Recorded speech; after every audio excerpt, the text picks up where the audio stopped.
Hari ini saya diingatkan perkataan Rasul Paulus yang dia tuliskan dalam 2 Korintus pasal 4 ayat yang ke-7. Tetapi harta ini kami punyai dalam bejana tanah liat, supaya nyata bahwa kekuatan Allah yang melimpah-limpah itu bukan dari diri kami sendiri. Apa hubungannya dengan hidup kita sehari-hari? Tahukah saudara, Tuhan sering mengizinkan hal-hal yang terjadi di sekeliling kita atau banyak hal dalam hidup kita ini, kita tidak bisa mengatasinya. Kita tidak bisa mengambil jalan keluar ataupun kita tidak menemukan solusinya. Sebenarnya mengapa sih banyak orang Kristen bertanya juga, Bu Ella, kenapa sejak saya mengikut Yesus, padahal saya percaya kepada Tuhan, saya melayani, tapi kenapa banyak masalah terjadi dan itu di luar kemampuan. Kadang-kadang saya harus gemetar, kadang-kadang saya nggak bisa tidur, kadang-kadang saya pusing. Saudaraku, ada banyak perkara yang terjadi. Tetapi rupanya Rasul Paulus sudah menuliskan, memang saudaraku, harta yang kami punyai ini ada di dalam bejana tanah liat. Kenapa bukan dari tembaga? Kenapa bukan dari baja yang kuat? Kenapa dari tanah liat? Harta itu saudaraku dari bejana tanah liat. Karena apa? Ketika tanah liat ini kan mudah pecah, mudah retak. Tetapi harta yang mulia itu tetap akan bersinar, saudaraku, nggak akan hilang. Sekalipun bejananya tanah liat, dan memang itu Tuhan sengaja.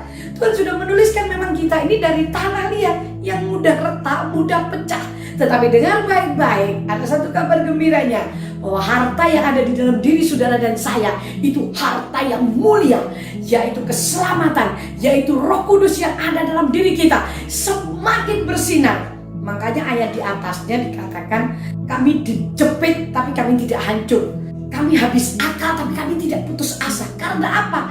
Memang tubuh kita ini akan kembali kepada tanah. Mungkin bisa sakit, mungkin secara jasmani ya, manusia jasmani kita semakin merosot. Tetapi dengan baik-baik, manusia batinnya kita semakin bertumbuh dan berkembang. Ayat ini dituliskan untuk mengingatkan saudara dan saya, betapa saudara dan saya perlu bergantung kepada Tuhan. Karena kita ini tanah liat, mudah pecah, mudah rontok. Syukur kalau saudara dan saya menyadarinya, bahwa kita diajari oleh Tuhan untuk berharap kepada Dia, karena pengharapan itu adalah saul yang kuat yang sudah dilabuhkan di belakang tabir, dan pengharapan itu pasti ada karena yang menjamin adalah Yesus Kristus. Jadi kalau sekarang engkau belum menemukan jalan keluar, engkau merasa lemah, engkau merasa tidak berdaya, dengar baik-baik, itu sudah dituliskan di dalam Alkitab supaya saudara dan saya mengarahkan mata tertuju kepada Yesus dan memegang Yesus, meminta Roh Kudus menjadi kekuatan saudara dan saya.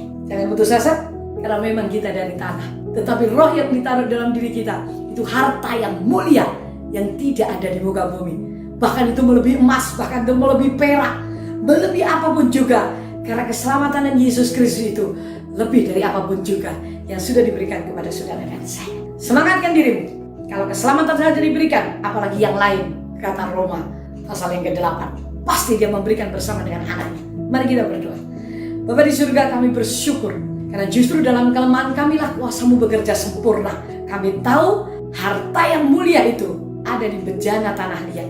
Kami memang lemah, kami memang mudah terpuruk, tapi kami tahu justru dalam kelemahan kamilah kuasa-Mu bekerja sempurna. Bahkan akan terlihat bahwa kekuatan yang berlimpah-limpah itu berasal daripada-Mu, bukan dari diri kami sendiri. Terima kasih atas pengajaran-Mu untuk Kau ajarkan kepada kami untuk rendah hati dan bergantung penuh kepada-Mu.